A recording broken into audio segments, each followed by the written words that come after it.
Hallihalli, ich bin's, euer Blasteringenieur. Und da guckt, da haben wir mein halbautomatischer Riken Mark II. Und, also das funktioniert soweit. Aber, wir schießen noch ein kleiner damit, keine Sorge. Wir wollen, ich will, da sowas wie mein Riken Tri-Strike draus machen. Und das ist auch halbautomatisch. Weil das ist noch manuell betrieben, Einzelschuss mit jedes Mal nachladen. Und, ja. Das ist so der Plan, das dann auch elektrisch zu machen. Also da vorne das Ding da weg, ihr seht, das ist ein bisschen modifiziert. Und da kommt dann noch so ein Ding da dran. Das ist jetzt, habe ich Brauch gekauft, das war günstig. Ja gut, das geht jetzt da nicht dran, weil das da vorne so ganz leicht modifiziert ist.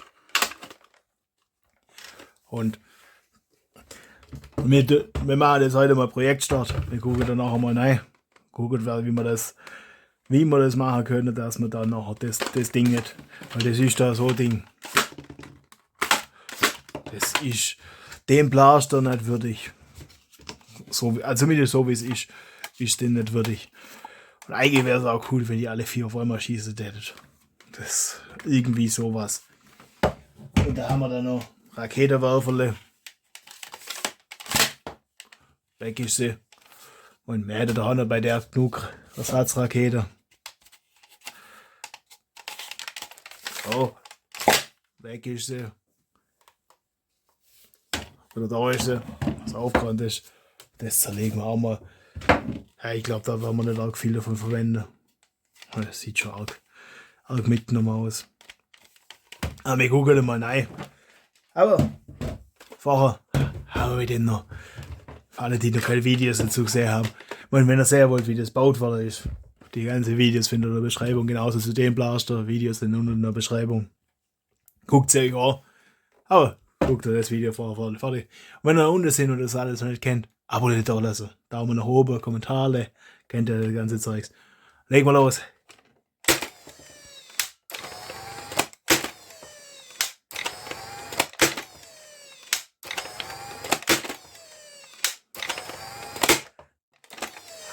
Das ist klasse.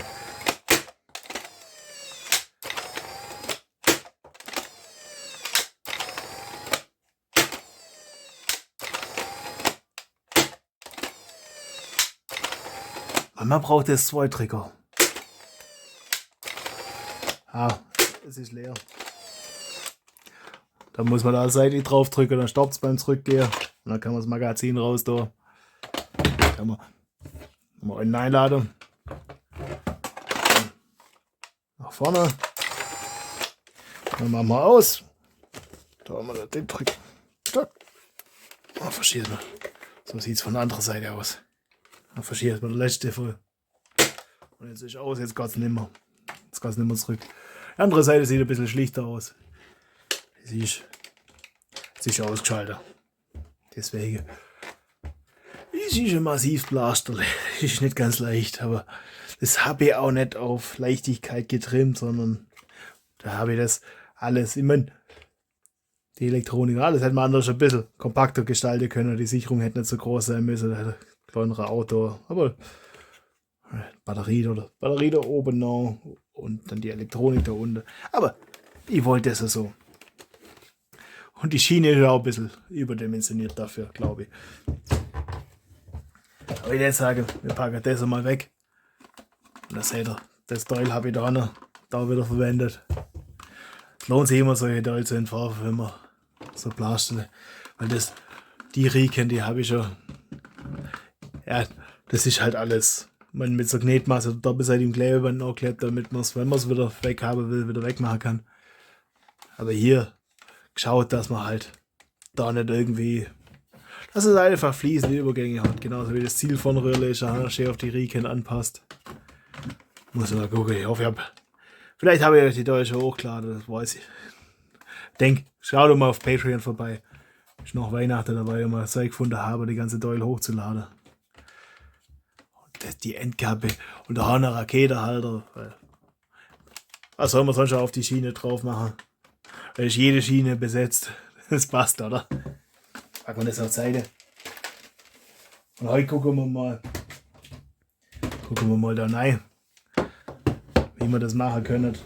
Weil eigentlich brauchen wir eine Luftpumpe, elektrische und ein bisschen Druckluftspeicher. Und dann können wir das da seitlich montieren. Das ist dann da noch. Ich glaube, das kriegt eine eigene Batterie. Aber da muss ich mal gucken. Deswegen zerlegen wir das halt mal. Überlegen, was man so braucht. Und dann machen wir das in den nächsten Videos. Gucken wir, dass wir die Technik zum Laufen kriegen. Und dann gucken wir, dass wir es sehr schön machen. Also, dass es dann auch da irgendwo in den Blaster noch passt. Idealerweise halt vorne. Oder da seitlich. Und ja, Raketenwaffe. Ich würde sagen, ja, mal Schraubenzieher, wir machen es auf, dann schwätzen wir noch eine Runde. Und dann tue ich gucken, dass ich das Zeugs alles herkriege. Dann bis gleich.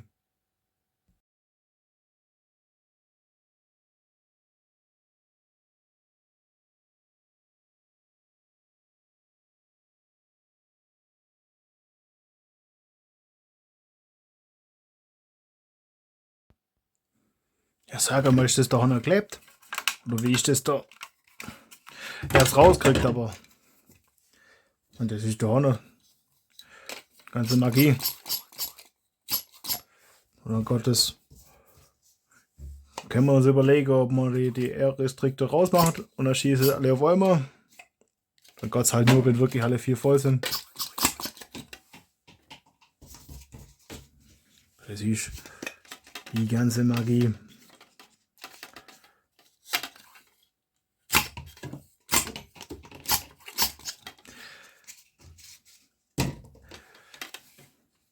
Oder wir machen das da noch. Das ist aber alles. Das ist alles klebt. So wie das aussieht. Das heißt, da ist kein Schläuche oder so. Mann. Ah. Da ist der Ventil. Das heißt, und das da noch zumachen. Also jetzt, da ist mit meinem Finger. Da ist ein Lächle. Da bläst raus.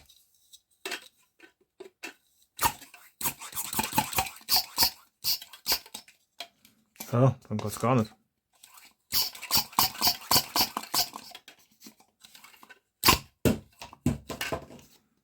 Dann schießt das viel rabiater, oder? Die sind jetzt halt irgendwo. Das war's jetzt. Das pustet da ein bisschen raus.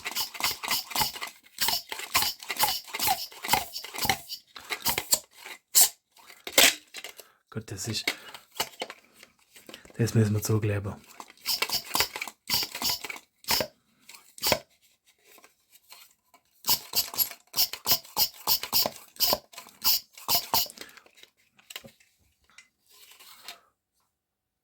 Und irgendwie müssen wir da einen Anschluss nachkriegen, dass wir das nutzen können. Das muss ich mir überlegen.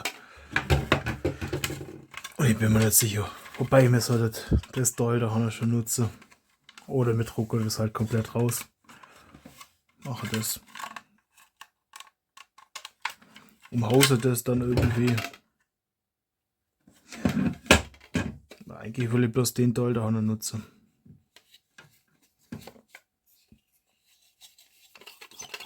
Gott, das da wechselt, wenn ich das da absäge. Muss ich gucken. Oder da absäge. Da kann ich das als Montage nutzen. Da nachschrauben, der Rest machen wir einfach groß genug. Das kriegen wir schon irgendwie hin. Kann ich den Teil nur noch mitnutzen. Aber das ist ganz praktisch, der Raste das Ei. Und da gucken wir mal, was wir damit machen. Aber das. Okay, das weiter nach vorne setzen kann ich es nicht. Scheibler, die kann man immer wieder brauchen. Brust der Seite. Mal gucken, ob man den noch brauchen kann. Fädel, das brauchen. Das packen wir auch mal auf die Seite, dass es aufgeräumt ist. So, dann. Da kommst du her. Ui.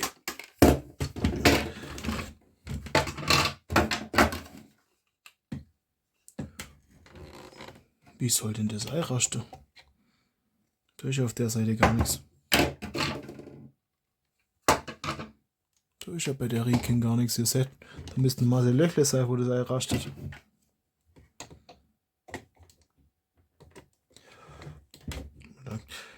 Wenn man darauf verzichtet, kann man das auch wesentlich schlanker machen.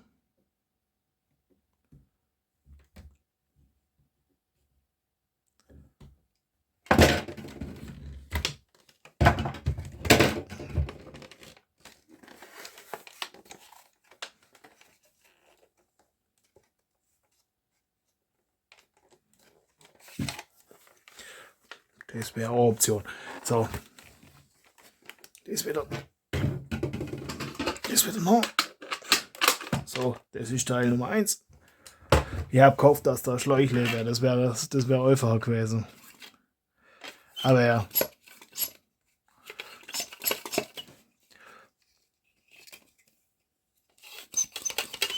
Das kriegen wir schon irgendwie hin. Dass wir das da irgendwie absägen oder so. Dann baue ich da Adapterle und das müssen wir halt gescheit irgendwie. Oder das drucke ich mir dann raus und das müssen wir gescheit auf der Schleichle gehen lassen. Machen wir da halt ein bisschen größer. Klebe das gescheit noch. So. Aber da müsste der Schleichle drin sein, hoffe ich doch. Dass das ist. Und das zerlegen wir auch mal. Weil das Gehäuse will ich nicht behalten. Das ist ein bisschen verratzt. Das mache ich mal einen Schnelldurchlauf. Dann bis gleich.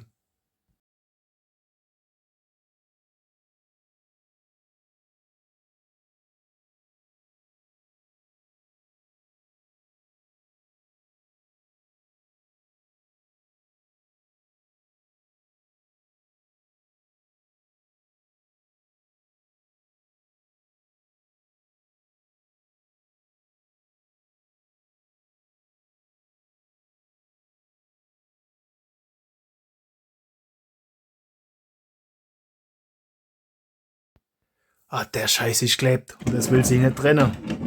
Ah. Da hilft nur noch die Säge. Wobei ich eigentlich nicht weiß, da geht es jetzt auch eher ums Prinzip wie um die Notwendigkeit.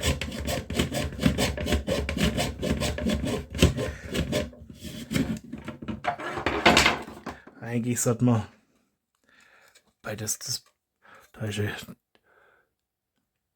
wäre richtig schöne Röhre. Das könnte man schon irgendwie verwenden. Das sollte ich irgendwie wegsägen. Damit könnte man sicherlich irgendwie was machen. Weil das lädt halt richtig schön passen.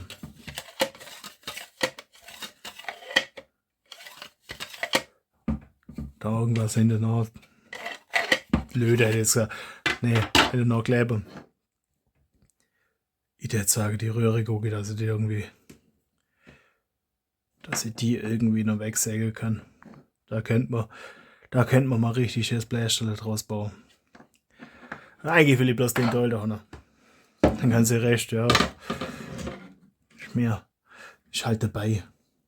Weil das war auch geklebt. Das können wir. Aber das machen wir neu. Das kommt gleich weg. Und das da könnte man vielleicht einmal verwenden, aber ja. Ich sag das jetzt einmal. Dann bis gleich.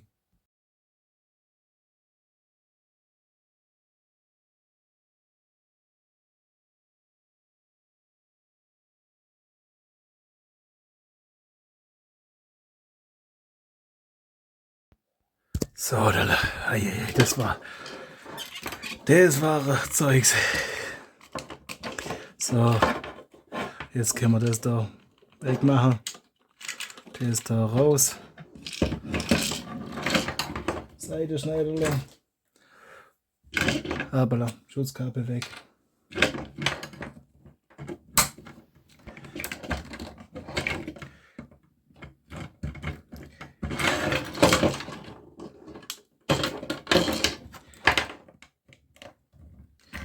So. So, dann.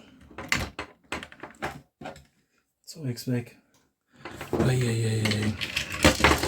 Das habe ich mir alles einfacher vorgestellt. Das ist auf Seite. Das brauchen wir auch nicht mehr.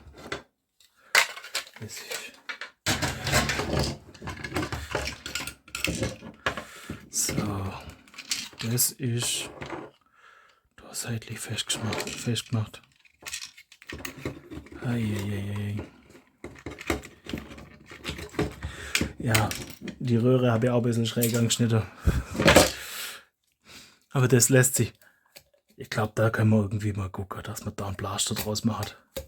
Weil das wäre halt schon riesen Volumen. Gescheiter Mega-Blaster oder sowas.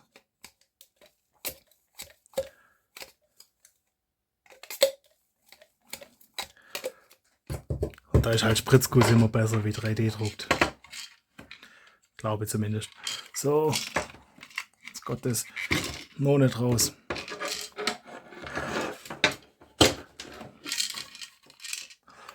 Das Teil hätte ich halt noch gar nicht. Das kann man sicherlich irgendwo einen Tank noch machen. Ja, ich würde sagen, ich knipse da hinten und säge die Röhre da noch weg. Dass wir da auch mal einen sauberen Schnitt haben. Und dann haben wir einen sauberen Projektstart. Und guck, dass ich das da noch rauskriege und den Anschluss noch rauskriege. Und dann schwätzen wir noch mal eine Runde. Bis gleich.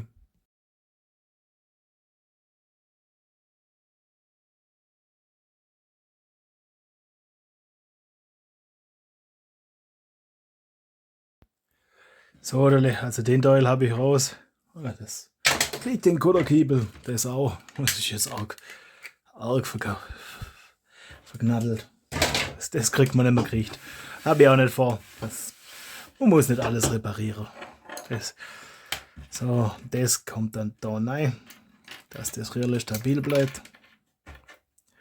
Das kann man dann nutzen, um das irgendwo. Wir brauchen, so wie ich das vorhabe, brauchen wir da auch Ventile. Also, jetzt haben wir den Teil mal. Dann haben wir hier die Röhre. Das. Jetzt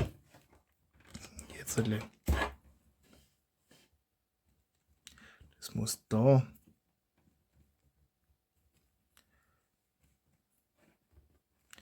So muss das. Dadurch hält es dann.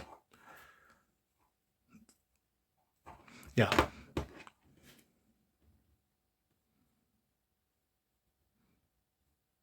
Das muss irgendwo befestigt werden. Bei der auch, glaube ich, nicht stören, wenn das einfallen wird. Aber das können wir im Tank oder so befestigen. Ah ne, da muss zuerst noch das Ventil davor. Oder das können wir irgendwo dazwischen. Ja, das schätzt man noch. Jetzt habe ich ganz vergessen, der ist da noch abzusägen. Auch noch ein sauberer Schnitt. Lauter lassen wir auch noch mit. Also, das mache ich noch kurz und dann bis gleich. Ui, habt ihr ein Glück, dass das ohne Ton ist. Das hat zum Schluss schon Krach gemacht. Heieiei. So, jetzt haben wir den Teil. Jetzt können wir da hinten die Ecke ein bisschen sauber machen. Weil die Befestigungspunkte können wir nachher nutzen. Das wieder, irgendwo müssen wir uns ein 3D-Druckteil überlegen. Oder müssen wir uns einige 3D-druckte Teile überlegen. Und da will ich ja die Teile nachher wieder montieren. Das habe ich mir alles einfach vorgestellt. Ich habe echt nicht gedacht, dass das klebt ist. Also das kann ich euch nicht empfehlen. Sollte ich das jetzt zweites Mal machen, machen wir das auch selber. Weil das ist teuer. Ich habe gedacht, das bringt mir einen riesen Vorteil, wenn ich das da einfach das Original nutze. Weil ich habe das mal gefunden, so ein Konvolut, und dann habe ich gedacht, komm, bevor es rumliegt. Und ich habe immer noch den Eulersatz, das ich mal das hier gekauft habe. Das habe ich noch. Und der Riken Mark II, keine Sorge, das ist noch dran. Also der Teil da vorne, der Teil dahinter, das ist noch im Originalzustand. Und ich habe noch mal irgendwo einen Satz rumfahren. Weil sowas kriegt man als Konvolut ab und wieder mal. Und dann ist das auch für solche Zwecke in Ordnung. Das, was niemand mal für den Krugstandpreise verlangen. Und das bloß zu modifizieren ist dann schade. Da wäre es dann einfacher, das rauszudrücken. Aber wenn er sowas immer schäbige Zustand kriegt und bloß das Innere braucht, dann ist mir der äußere Zustand auch egal. So oder le. Dann müssen wir uns überlegen, was wir mal damit machen. Mit denen zwei. Weil da kann man schon vielleicht irgendwas draus machen. Und da haben wir jetzt auch noch die Aufnahmepunkte hier. Das kann man noch mal irgendwo montieren. Das ist halt witzig, dass das da um die Ecke geht. Und da kennt man das.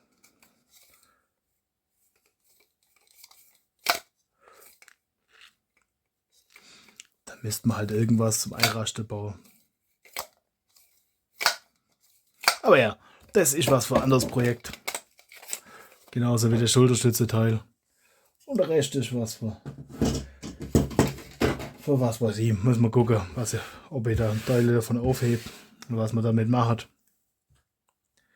Der Gleukruste ist von Staubsauger. So, jetzt haben wir die Teile, die wir haben wollten. Siehst du jetzt da vorne, der Teil. Das können wir jetzt natürlich nicht mehr demonstrieren. Und der Teil. Und ich will das alles, dass es noch von einem Tank weggeht. Das heißt, ein Drucktank und Elektrokompressor. Oder irgendwie halt ein Kompressor, dass man den Drucktank voll macht. Oder vielleicht auch was zu pumpen. Das müssen wir entscheiden. Und dann brauchen wir 2 Ventile. Eins für das, eins für das. Und die müssen natürlich geschickt angebracht werden, dass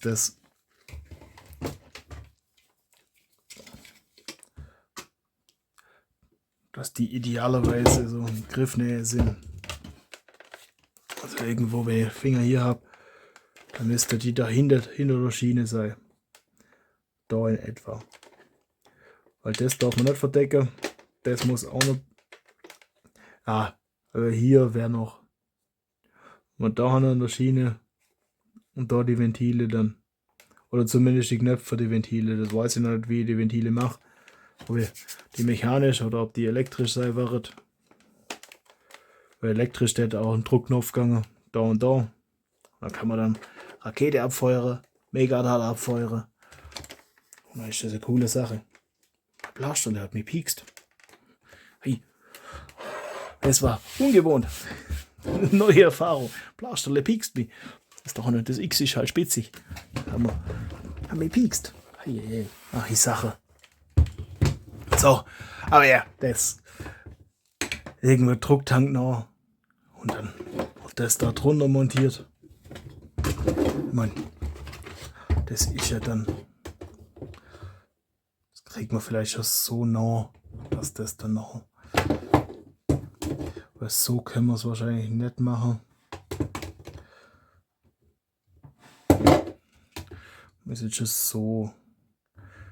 Oder halt mit der Schiene dann noch. Weil dann kann ich da noch den Platz auch ausnutzen. Dass man da noch bloß ein Adapterteil noch macht. Das dann noch mit einer Schiene befestigt wird. Aber ja, das sehen wir dann so Stück für Stück. Erstmal gucken wir, dass wir die Technik zusammen haben, dass es funktioniert. Mal überlegen, ob man da dem Ding eine eigene Batterie verpasst oder ob man von hinten die 24 Volt durchschleift. Oder 22, irgendwas Volt sind das von dem 6S Lipo. Das gucken wir alles, wie man das macht. Machen wir das mal wieder auf. Und das kommt. Die Teilekiste. Lasst ein Abo da, dann kriegt ihr mit, wie es weitergeht. Dann gucke ich, dass ich die Teile kaufe. Das kann ein bisschen dauern. In der Zwischenzeit. Ich hab mir eigentlich überlegt, heute die grüne Riken zu machen. Das machen wir halt das nächste Mal oder das übernächste Mal. Und habe ein anderes Projekt, das wir anfangen können. Weil so Teil kaufen, das braucht immer ein paar Wochen, bis man das alles zusammen hat. Das Teil können wir eigentlich auch. Ich sehe gerade, das können wir mal da lassen, da ist aufgeräumt. Oder das können wir auch nutzen. Oh, hey, Krach. Und wir machen dann nachher wahrscheinlich schon wieder Design drumherum. So irgendwas, dass die Rakete ein bisschen geschützt ist. Oder wir lassen es halt. Ja, weil wir brauchen irgendwas, dass man die Schiene dran befestigen, aber man könnte das also halb offen lassen. Das geschickter ist. Weil das hat so recht wenig gebraucht. Ja, das gucken wir alles. So, erstmal Technik gucken, dann gucken wir den Rest. Naja, das hat jetzt ein bisschen mehr geschlaucht, vielleicht hört das. Ich habe eigentlich gedacht, das ist so ein Video, ein bisschen reden, ein bisschen schießen und ein bisschen schrauben und erledigt ist. Dass das Säge, Pfeile und Knelle und Zeugs, also ich glaube Knelle ist der offizielle Ausdruck von Reißklebestelle auf. Das habe ich alles nicht so vorhergesehen. Das habe ich nicht geplant gehabt. Das war ein bisschen anstrengender. Also, das Video hat definitiv abonnieren, Kommentare verdient, oder? Und das hält uns dann wieder, wenn ich das Eule organisiert habe, dann machen wir den ersten Prototyp. Und dann gucken wir, wie wir das so hinkriegen. Boah, ich habe noch kein, muss noch gucken, wie man einen Tank hinkriegen, wie man die Ventile, was man da nutzt. Da gibt es ein paar Iterationen und irgendwann funktioniert es. Das haben wir bei dem doch auch so gemacht. Ein paar Iterationen und irgendwann funktioniert es. Lasst ein Abo da, wird spannend. Bis dann, euer Blastingenieur.